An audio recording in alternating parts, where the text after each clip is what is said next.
The plight of the world's refugees has come into special focus following Russia's invasion of Ukraine.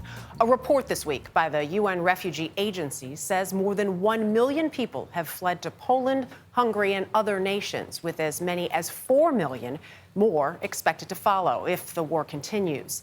In this country, the most recent influx of refugees came last summer following the fall of Afghanistan. And one place where they've been welcomed is the city of Clarkston, Georgia.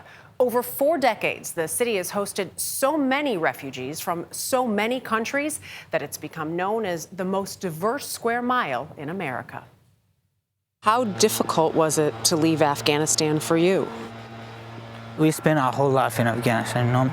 We had friends there. Our whole family were there. As 20-year-old Aziz walked in his new neighborhood in suburban Atlanta, he reflected on his journey there. In less than 6 months, your whole life has changed. Yeah, totally. We started from zero here now. You understand why your dad wanted to leave, though? Yeah, actually, his life was in danger and everyone's around him. Last August, Aziz fled Afghanistan with his parents and siblings. His dad, a journalist, asked to be identified simply as Ahmed and that his identity be concealed, fearing for his family still in Afghanistan. He's been named on more than one Taliban hit list. In the one list was 100 people. Most of them were journalists, social activists, government spokespersons. In both lists, the second list was of 40 people. Both lists, my name was in that list, and I was scared a lot. But it took Kabul's collapse for Ahmed to leave his home. He reached out to friends from NATO conferences he'd attended over the years. U.S. Special Forces helicoptered Ahmed, his wife, and kids over this chaotic scene into the Kabul airport. They were eventually flown out of the country. These brave men and women and children from Afghanistan, like you see behind us, have left their entire lives behind. After several months living at different U.S. military bases, the family of 6 now has a home. This 3-bedroom house in Clarkston, Georgia. So in this street, most of people are from the East Asian countries, Myanmar, Nepal, India, Pakistan, and Philippines, and also Muslims from Somalia, other African countries. So I really like this diversity and knowing new people from new countries. Clarkston is known as Ellis Island of the South. 53% of the population was born outside of the U.S., and 60 languages are spoken in the city's 1 square mile. Unfortunately, it's not changing. It means that the more refugees there are, that means the more conflict where they're coming from. Amy Zangandu is the director of Refugee and Immigrant Services at Inspiratus.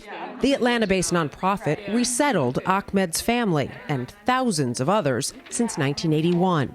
Zangandu herself is a refugee. She fled from the genocide in Rwanda in 1994.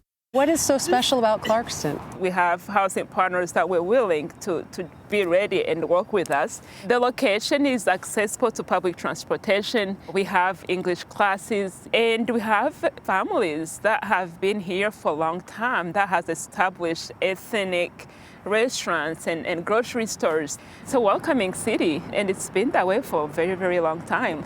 Inspiratus has resettled more than 600 Afghan refugees alone in the last 3 months. The nonprofit had settled just 74 total refugees in 2020, forced to downsize during the Trump administration, which capped refugee admissions in fiscal year 2020 at 18,000, lowest number since Congress passed the 1980 Refugee Act. So we're still hiring, we're still looking for resources, we're still gathering communities and partner with us before they want to try to bring back. It's not just the refugees in Clarkston who benefit from the town's open arms. The refugee community, we're not doing it for them. They don't need us to do that. We're doing it with them. How's your coffee? Georgia native Kitty Murray launched Refuge Coffee in 2017. The nonprofit has hired and trained 50 people from over 17 countries, including her first hire, Leon Shamdana, who fled the Congo 10 years ago.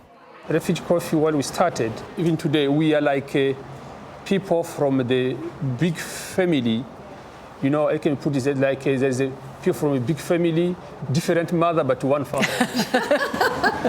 That is refugee coffee. Shombana is now a customer service coordinator and helps run this food pantry for the community. Living in Clarkston, it helps us to understand how life goes on, have a picture how life goes on in Syria without being there. It's giving you the chance to have an idea how life goes on in Eritrea without being there. We are multicultural, as I said, and then different background, but all of us, we are here. So it gives us like the way to see the things, even though you are never be there. Clarkston prides itself in being about the long welcome for residents like Shombana, who came and never left. It all starts like it has for Ahmed and his family, with a place that's home in more than just the name. Has it helped here in Clarkston? There are so many refugees. Yeah. Has that made a difference? A lot. It gets a little bit easy to adjust with people which have same culture with you, as sometimes the same religion, you know. So yeah, when you're surrounded by people from different places who are already spend some time as a refugee, so it gets a little easy. Now we are starting our new life in new country, in new culture, new laws. Everything is new, and everything we are beginning from the zero. The people are very loving. They brought all these things, the furniture, the beds, the mattress, the kitchen appliances, all they're helping us a lot, and we are very thankful to them. There is a lot of Afghan families here in this area, and the good thing is the mosque is very near. It is 100 meters walk. My mother was always praying for me that you should find a house near to mosque. So You did? Yeah, I did it. Now life is getting normal a little step by step. And I think the thing I learned the most is it isn't just about getting refugees here. It's then that life and helping them to start that life. Aziz, who we spoke with, was 2 semesters shy of his college degree. Oh, no. Can't get the transcript from there. So he now may need to start over. That's such a huge ordeal. So making little things easier, it does matter. And they're the lucky ones because there's so many refugees or displaced persons who are still living in camps in Syria and other parts of the world that can't get out. That's right. No country, especially during the last administration, very few were allowed into our country. Right. And now their partners here have to start over and trying to resettle. Yeah.